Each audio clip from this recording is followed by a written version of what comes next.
ద్రవ్యము చేత బ్రాహ్మణుడికి, క్షత్రియుడికి, వైశ్యుడికి, శూద్రుడికి అని చెప్పలేదు.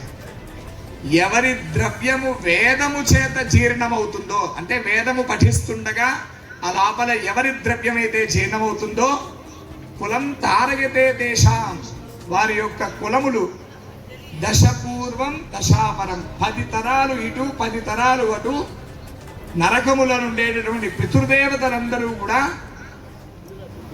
ఉద్ధరింపజేయబడి స్వర్గాది లోకాలను పొందుతారు. ఇది శాస్త్రం, వేదం స్వయంగా చెప్పిన మాట. అందుకనే పాతకాలంలో బ్రాహ్మణుడికి భోజన పెట్టడము లేదా వారికి స్వయం పాకం ఇవ్వడం అనేటటువంటిది చాలా విధిగా జరుగుతుంది.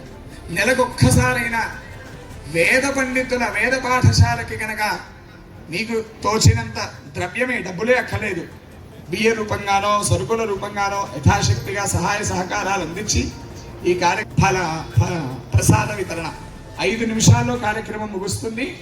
అనంతరము కూడా అందరికీ ప్రసాదము. మరలా